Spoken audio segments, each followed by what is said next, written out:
please silence your phones and, in case of emergency, exit in an orderly manner by hitting the like button.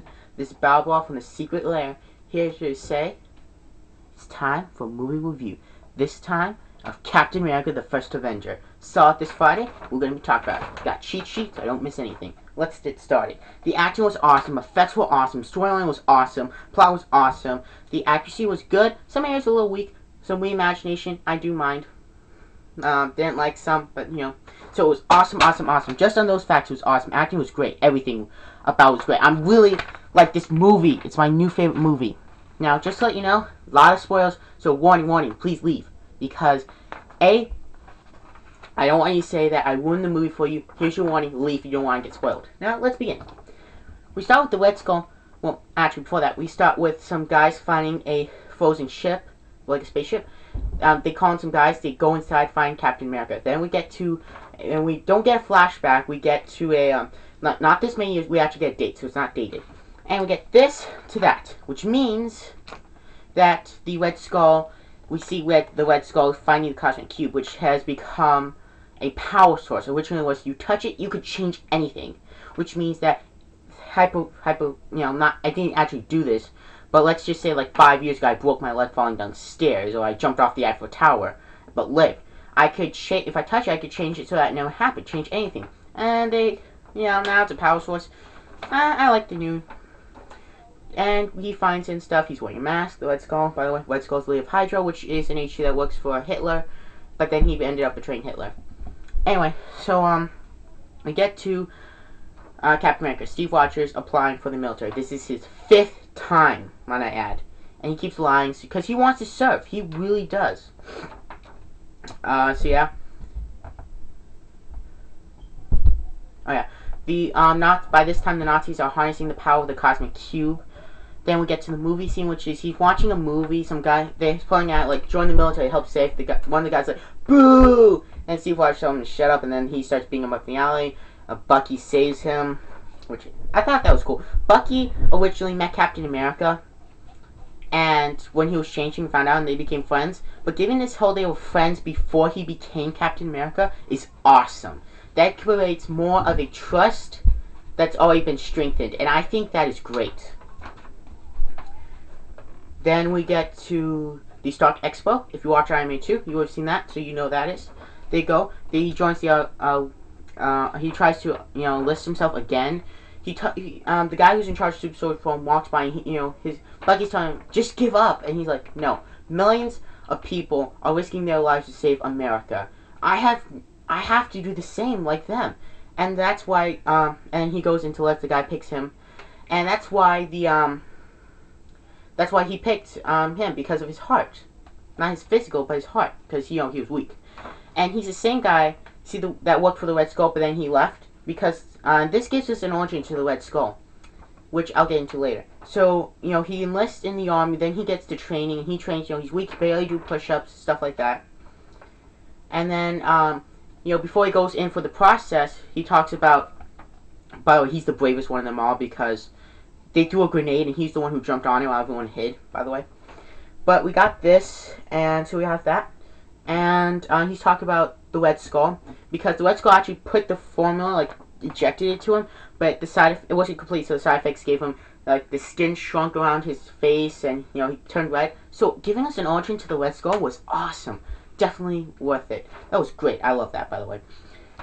So, yeah, then we get to Super Soldier Formula, which has changed over the years. It was now ejections, then exposed to bio rays to make him stronger. That was cool. Guy gets killed, the usual, then he becomes pretty much a advertisement dude. Instead of going to the military, he's like, join, buy stamps to support military, and he has the costume that pretty much, if I grab him, looks like this, but without the belt, more cloth, very bad fitting, but they incorporated, if I grab this figure, the kite shield, which is awesome, by the way. I thought they were getting rid of the kite shield, but no, they kept it. That's awesome. So we got that. He pretty much, does that. Then he realizes, hey, I'm worth more than that. And he's, visiting the military troops on the field when he realizes this. So afterwards, he saves 400 men. How awesome is that? And he proves his worth. And during this whole fight scene, the Red Skull shows his true face and stuff. And let's see. I don't know if you heard that, but I have no idea what that is. It just fell. And the president gives him an award. He doesn't show up. Some guy whispers in the president, hey, he's not showing up. And then you get Stanley saying, I thought he would be taller, which is awesome. Stanley's in the movie for like 3 seconds, but he deserves to get credit. He deserves to be in it because, you know, he's Stanley. Then we get to him getting the shield. The shield is pretty cool because, you know, got all these cool weapon shields and start showing him, and he just picks his sucker one, which is made out by vibranium that can absorb the vibration of any object. Now, what's cool is that with the shield that is made out by vibranium, the rarest metal on Earth, and, well, Wakanda is sitting on a mountain of vibranium, but it's a Mount Everest high, but it's underground, and Wakanda's king is the Black Panther, who was in Avengers 2, the animated movie that came out a while ago. Have that on DVD. Awesome movie, by the way. And then he gives him a new costume design. Well, you know, Steve Rogers gives him, like, hey, can you do this to the costume? And, you know, you get the new costume, which is awesome, by the way. Anyway, so we get that, and he pretty much is just he gets a team together, which is some of the men he saved, and, you know, that happens. They take down a lot of Hydra's agency. And Bucky dies. One of their raids, they try to get onto a train, and Bucky dies. You know, he gets hit by something that pushes him off the ground. He's hanging on and falls. That kind of stinks. Bucky has died either by kicking Captain America off the missile into the ice, and then he blows up with the missile, or he lives through World War II, and he's like 90 when Captain America's around. So, yeah, kind of stings, but, you know, what are you going to do? Then we get to the... I'm trying to read this. The final battle. The final battle is awesome, because he pretty much takes a motorcycle, drives forward onto the Red Skull's base, gets captured. That the Red Skull's base has this big window. That the other team goes through, crashes, starts beating up people. He gets his shield back. He goes after the Red Skull. All this happens. Then the Red Skull gets into a big plane. It's shaped like a V. Kind of cool looking. There's 4 missiles. Now, originally it was a giant missile, like a nuclear bomb.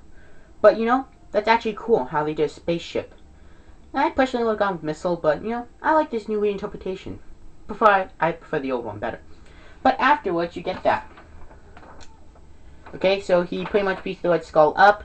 The Red Skull has always carried the cosmic cube in a little container, but like he damaged the engine, so the cosmic cube came out and he held it. Now it's not called the cosmic cube at all, but you know what it is if you're a Marvel fan. Picks it up and then it kind of like eats him. It like kills him. Afterwards, Captain America gets into the plane and starts driving the plane, realizing that he cannot steer it and is heading for New York. He decides to crash the plane. One of the main characters is a female character who's appeared throughout the movie.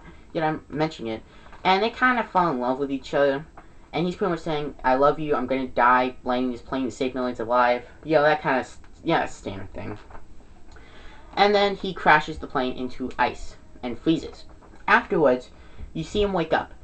Now, he thinks that he's in normal time, so they try to fool him, but really he's not, because he hears the radio.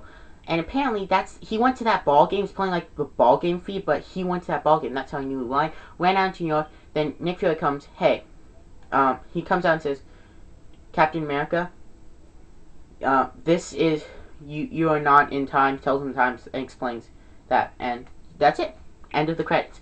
Now, I know I put out a lot of spoilers here. If you don't want to be spoiled anymore, click this link and it will take you to a unlisted video on YouTube, which is me talking about the actual events that happen after the credits. Because you want to, sorry, I get excited sometimes, to stay after the credits. It's amazing what happens. So yeah, do that, check out that video, subscribe to my channel, comment, rate, subscribe, and also, watch this movie, because it's awesome. Great movie. One of the best movies. It's my new favorite movie of this recording. And it's just great. In fact, I want to get one. You see how I have these things here? I want to get one with Captain America, and I would put it like right here. I'll put it right here. I want to get one of those. So yeah, do that. Comment, rate, subscribe, and I'll see you Friday with a Batman video review. Adios, guys.